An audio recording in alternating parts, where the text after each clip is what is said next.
Hi friends, welcome to our channel. இன்னைக்கு டேஸ்டியா சிம்பிளா வெண்டைக்காய் புளி குழம்பு எப்படி செய்யறதுன்னு பார்க்கலாம். இது பாவி வீட்டு சமையல். குழம்புக்காக 1/4 கிலோ அளவுல வெண்டைக்காய் எடுத்துர்க்கேன். ஒரு லெமன் சைஸ்ல புளி ஊற வச்சிருக்கேன். ஒரு 10 சின்ன வெங்காயம் உளிச்சு தட்டி வச்சிருக்கேன். ஒரு 5-6 பல்லு பூண்டு, கொஞ்சம் கறிவேப்பிலை எடுத்து வச்சிருக்கேன். இப்போ கடாய் அடுப்புல வச்சு எண்ணெய் சேர்த்தியாச்சு. எண்ணெய் சூடேறினதும் கடுகு உளுந்து சேர்த்துக்கலாம்.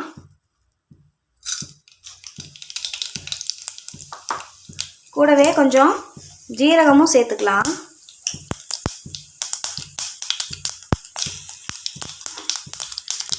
கடுகு உளுந்து நல்லா பொரிய ஆரம்பிக்குது. இப்போது சின்ன வெங்காயம், பூண்டு, கறிவேப்பிலை இது மூணையும் சேர்த்துக்கலாம்.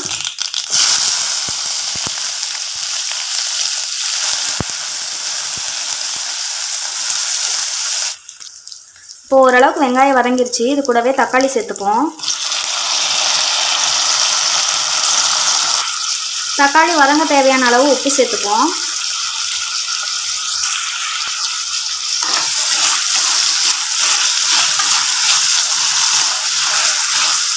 ஓரளவு தக்காளி வெந்து மசிஞ்சு வந்துருச்சு. இப்போது நம்ம இது கூட மஞ்சத்தூள் கொஞ்சம், மிளகாத்தூள் 1 ஸ்பூன், மல்லித்தூள் 2 ஸ்பூன் சேர்த்துக்கலாம்.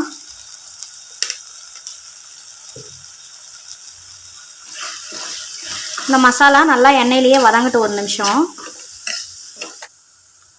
பாருங்கள், இப்போ நல்லா மசாலா வதங்கி எண்ணெய் பிரிஞ்சு வர ஆரம்பிக்குது. இப்போ வெண்டைக்காய் சேர்த்துப்போம்.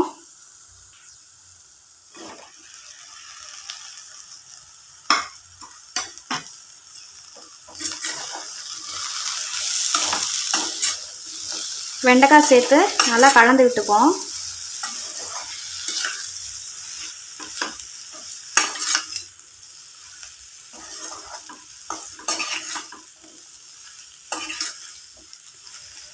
இப்போது வெண்டைக்காய் கூடவே புளி தண்ணி சேர்த்துப்போம்.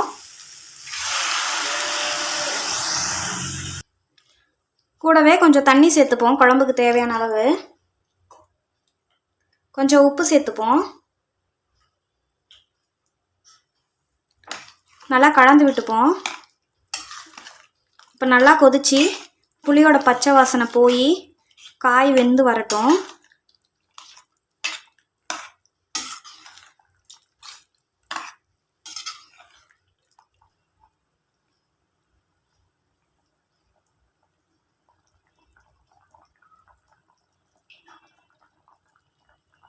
இப்போதான் கொதிக்க ஆரம்பிச்சிருக்கு.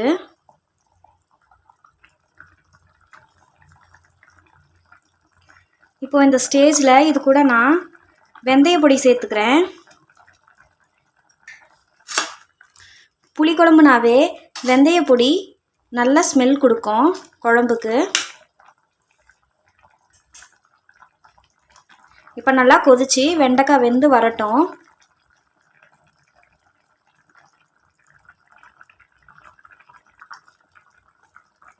குழம்பு நல்லா கொதிக்குது.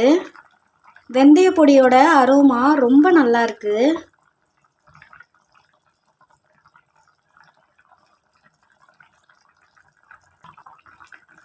இப்போவே குழம்புல உப்பு காரம் டேஸ்ட் பண்ணி பார்த்துட்டு போட்டுக்கலாம். இந்த குழம்புல உப்பு கொஞ்சம் கம்மியாக இருக்க மாதிரி இருக்குது. நான் கொஞ்சம் சேர்த்துக்கிறேன்.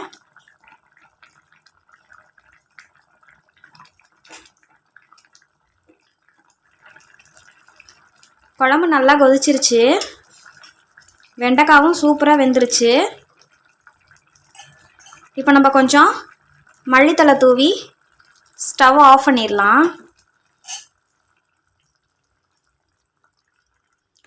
அவ்வளோதாங்க, சூப்பரான வெண்டைக்காய் புளிக்குழம்பு ரெடி ஆயிடுச்சு.